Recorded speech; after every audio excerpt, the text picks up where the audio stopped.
প্রথম ইনিংসে দারুণ করেও ব্যাটারদের ভুলে ম্যাচটা হলো হাতছাড়া।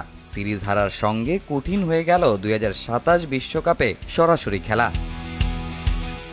ম্যাচে এক রশিদ খানি ধসিয়ে দিল বাংলাদেশি ব্যাটারদের, তবে হৃদয় সোহানরা তাকে এক প্রকার উইকেটটা বিলিয়ে দিলেন। ওভারে 3.5 রানের কিছু বেশি প্রয়োজনের টাইগার ব্যাটাররা সিঙ্গেলের বদলে রীতিমতো 4 ছক্কা হাঁকিয়ে ম্যাচটা জিততে চেয়েছিলেন, কিন্তু ঘটেছে উল্টো।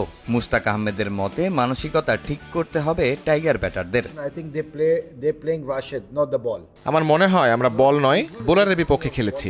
এ ধরনের কন্ডিশনে রশিদের মতো স্পিনারদের সিঙ্গেল বেশি খেলতে হয়, আর সিঙ্গেল রান করতে হলে আপনাকে সোজা খেলতে হবে। যখন আপনি সেটা করবেন, বোলার তখন উইকেট না পেয়ে আপনাকে রান করার সুযোগ দিবে। দেখেন, আমাদের 7 ব্যাটসম্যান খেলছেন, 7 জনই বেশ ভালো। এই ফরম্যাট মিনি টেস্ট, এখানে আপনাকে দৃঢ় মানসিকতায় খেলতে হবে, আর এটা ঠিক করা জরুরি। ডেন্টিস্টের পরামর্শ নাও নতুন কোলগেট অ্যাক্টিভ সল্ট। তবে এখনই শিষ্যদের ওপর থেকে আস্থা না হারাতে বললেন পাকিস্তানি এই কোচ। স্মরণ করিয়ে দিলেন টানা টি-20 সিরিজ জয়ের কথা। বিশ্বাস, সমস্যাগুলো ঠিক করলে ওয়ানডেতেও ভালো করবে টাইগাররা।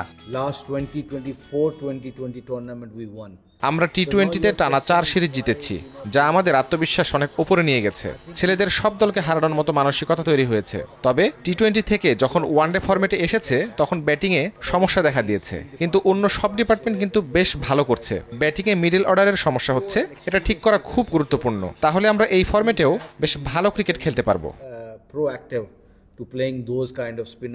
তবে মুশতাকের স্পিন ডিপার্টমেন্ট দারুণ করছে।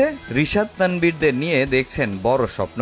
সংবাদ সম্মেলনে প্রশংসায় ভাসিয়েছেন টাইগার প্রেস ডিপার্টমেন্টকেও। তার বিশ্বাস, সিরিজের শেষ ম্যাচে দারুণ কিছু করে হোয়াইট ওয়াশের লজ্জা এড়াবে বাংলাদেশ। তামিম হোসেন, সময় সংবাদ।